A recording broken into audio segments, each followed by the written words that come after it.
سوال دیگر، آدمی که در نماز دستاش در بالای نافش میماند و میگوید که من 4 مذهب را میدانم و پیغمبرمان صلی الله علیه و سلم همین کار را کرده بود، آیا از پشت این آدم نماز خوانیم یا نخوانیم؟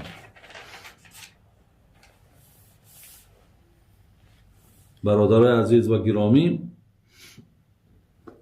یعنی اینجا در خب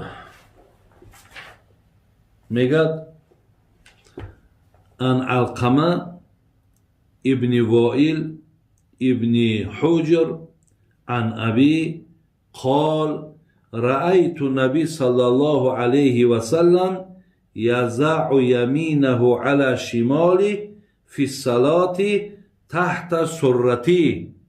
این حدیث برادر عزیز حضرت علقمه فرزند وائل فرزند حجر و او از پدرش گفت که دیدم پیامبر نازنین را که میگذاشت دست راستش را بر بالای دست چپش در نماز زیر نافش، زیر ناف، بالای ناف نه، زیر ناف، تحت سرتی، زیر ناف.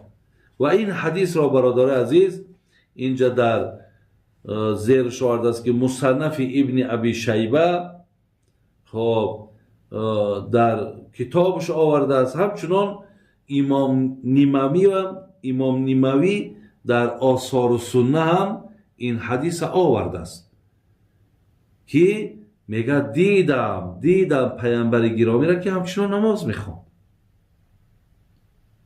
همچنان ان حجاج ابن حسان قال سمعت ابا مجلزه او سألته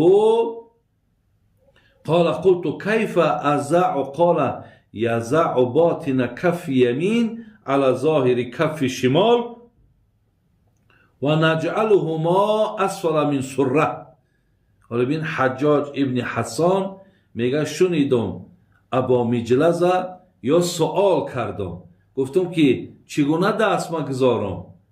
گفت که دست بین باطن کف یمین، همین شکم به دست راست میگه، بر بالای پشت همین دست چپت بگذار و در زیر نافت بمانو، نماز تا بخوان.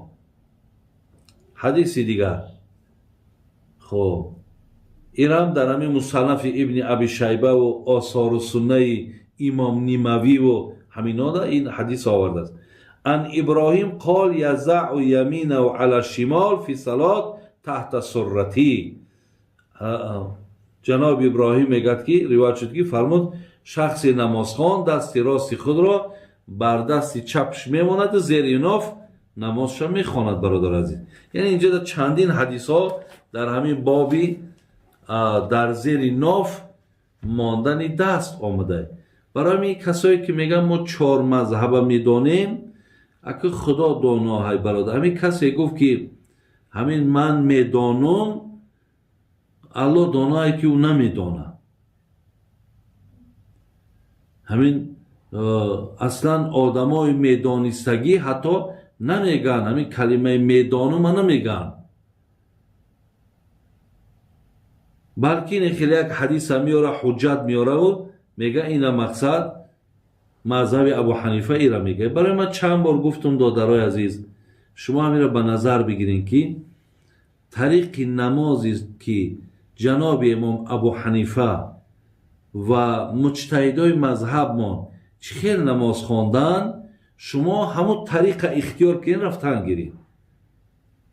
هر کسی که مثال برای شما چیزی میگه، دست اینجامان، دست اونجامان، این خیل بشین، این خیل بخوان، این گپای ورای طرف مانه. همون چی طریقی که شما آموختین از مذهب مان، همون را برای خودتون دادرای عزیز، همون را دوام دادن بگیرید.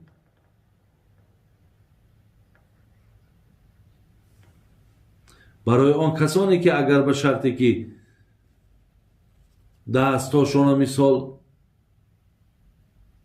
موافق مذهب حنفی نمانند، یعنی اگر دستاشون بالای نافته مانند یا بالای سینه دمانند، اینجا در یک نازکی داره. اگر اونها در بالای جورب محض بکشن ما از پیشون نماز نمیخونیم. لیکن اگر اونها بالای جورب محض نکشن ولی اگر دستش در بالای نافشم که ما از پیشون نیت میکنیم، نماز ما پشت میخونیم. لیکن بدانیم که مذهبی خودمان دست در زیر نافه.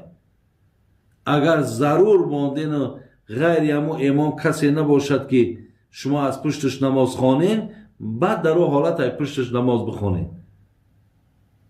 چکلی که مثال مردم خودمان مثال پیروی از مذهب ابو حنیفه ولی میروند در مکه مکرمه، مثلا امام های هستن که حنبلی هن یا شافعی هن، اونجا امام های او امام رسمی های، غیر او هیچ کس امامتی کرده نمیتونه. ما از پشت او مقصد نماز ما میخونیم.